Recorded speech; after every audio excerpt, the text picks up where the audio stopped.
I am Razi from Group Umbrella, and he is my friend. And I'm Nur Muhammad Ali Video. We're gonna represent the video about the umbrella. Hi, my name is Shangrini.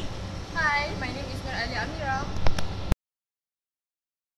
In this video, there are a lot of uses of umbrella, and we can check it out.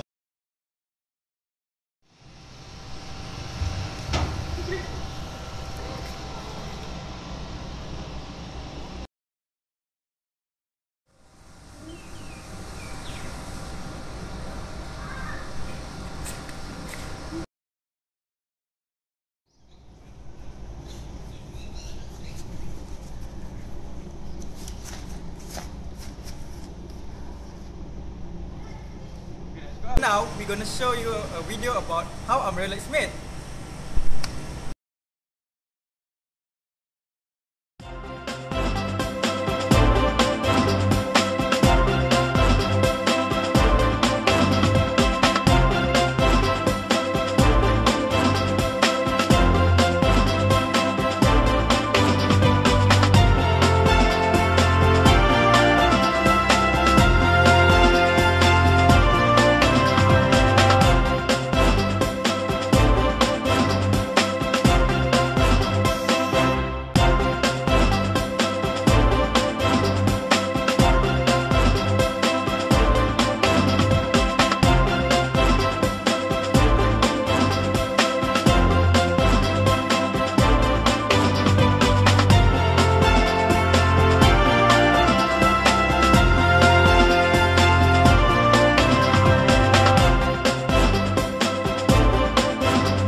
It provides shelter from the rain, protection from the sun, and for the stylish at heart, is a chic fashion accessory. The umbrella originated in ancient China some 1700 years ago.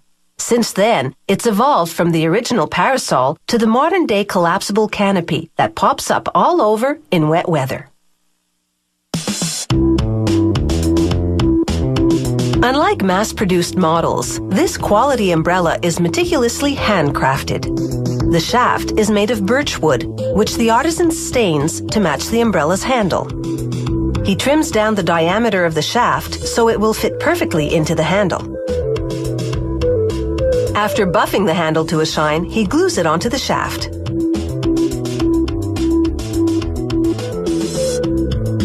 The artisan forms two springs from wire made of nickel silver, a type of metal that can withstand extreme tension.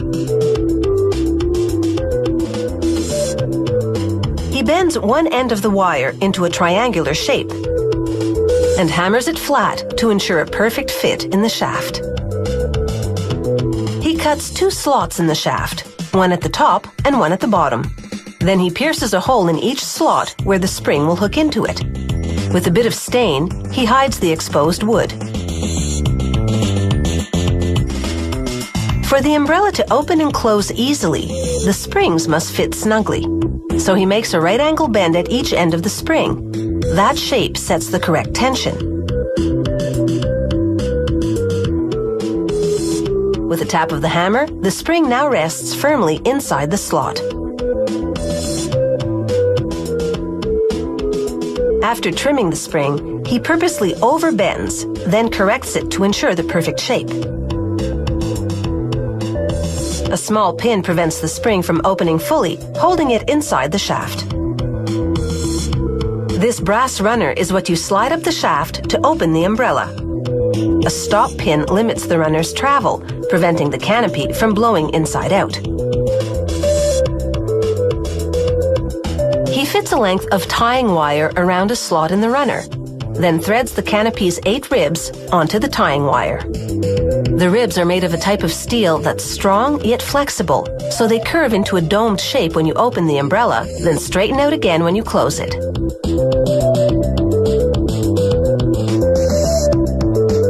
He wires the rib's other ends to what's called a notch. Once wired into the notch's opening, the ribs rest just below the handle line.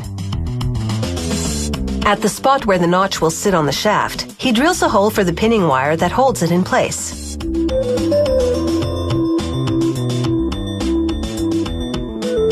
They cut 8 triangular-shaped panels, called gores, from durable nylon. They attach a label, then assemble the canopy by sewing all 8 gores together. A worker now inserts 8 metal tips onto the horizontal mandrel of this machine. It wraps fabric around each tip, then stitches them to 8 locations inside the canopy. These smaller pieces of fabric, called prevents, stop the canopy from chafing against the frame. This decorative rosette hides the point at which the runner and ribs meet. Next, they drape the canopy over the shaft and hand sew it tightly over the notch. They attach a tip over the end of each rib. Then align each rib with a canopy seam.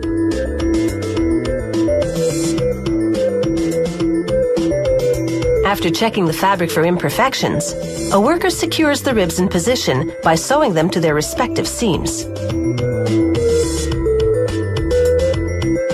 They roll up the umbrella to check that the fastening button and band attached earlier are where they should be. They finish off the umbrella by jamming a decorative ring over the notch. Then they crown the top of the shaft with a ferrule, a brass cap with a protective steel tip. This company embellishes its shafts with a silver-plated band, ideal for engraving the owner's initials. After a quick wash, they iron the canopy for a neat, crisp finish. The final touch is a matching cover, one you can slide off in an instant if you're caught in a sudden shower.